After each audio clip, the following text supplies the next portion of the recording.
हाय, आप देख रहे हैं इंडिया न्यूज़ इन खबर और मैं हूं विष्णु शर्मा। कांग्रेस के घोषणा पत्र का इंतजार था। मैनिफेस्टो जारी हो गया, लेकिन उससे पहले मैनिफेस्टो हाथ में आए। राहुल गांधी ने बता दिया है कि मैनिफेस्टो में क्या क्या है। तो मैं से 5-6 पॉइंट बताने जा रहा हूं। हालांकि उनमें से काफ़ी पॉइंट्स राहुल गांधी अपनी रैलियों में बता चुके हैं। न्याय योजना की बात की, कैसे 72,000 रुपये दिए जाएंगे साल भर में, जो 20% गरीब परिवार हैं उनको दिए जाएंगे। पहली बात सबको पता है इस बारे में।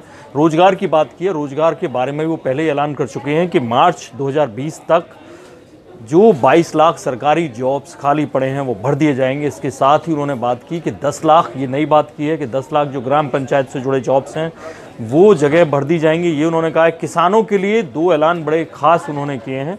जो बात की जा रही थी कि वो 2 लाख तक के कर्जे माफ़ी का ऐलान करेंगे पूरे देश भर के किसानों के लिए, ऐसा नहीं हुआ है। जो बात की उन्होंने वो नई, एक तो ये कि जो कर्ज लिया जाता है, किसान जो कर्ज लेते हैं वो क्रिमिनल ऑफेंस माना जाता था। हम ये करेंगे, यानी कांग्रेस सत्ता में आई तो ये करेगी कि क्रिमिनल ऑफेंस नहीं होगा बल्कि वो सिविल ऑफेंस होगा। अब इस बारीकी पे हम बाद में चर्चा करेंगे।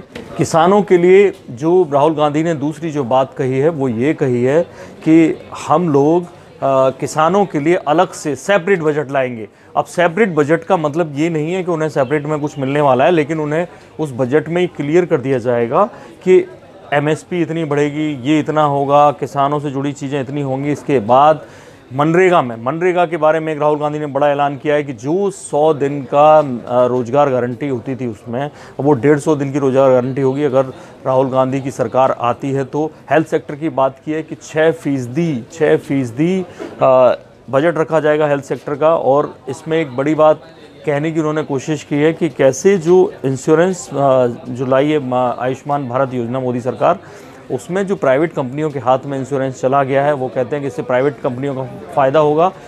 उसको प्राइवेट हाथों से लेकर सरकारी हॉस्पिटल्स को ही मजबूत बनाने में करेंगे। इसके अलावा युवाओं के लिए वो जो नया बिजनेस करना चाहते हैं, राहुल गांधी ने कहा है, जो पहले भी कहा है कि जो बिजनेस होगा वो अगर वो नया बिजनेस शुरू करेंगे 3 साल तक उन्हें किसी भी तरह की कोई परमिशन लेने की ज़रूरत नहीं होगी। तो ये बड़ी बातें थी कांग्रेस के मैनिफेस्टो में जो राहुल गांधी ने अपने भाषण में बताई। जैसे ही मैनिफेस्टो हमारे हाथ में आएगा हम बताएंगे, उसका विश्लेषण करेंगे और आपको बताएंगे कि पहले के मैनिफेस्टो में और अब के मैनिफेस्टो में क्या अंतर है। आप देखते रहिए बाकी खबरों के लिए इंडिया न्यूज़ और सब्सक्राइब करें इन खबर। थैंक यू, नमस्कार।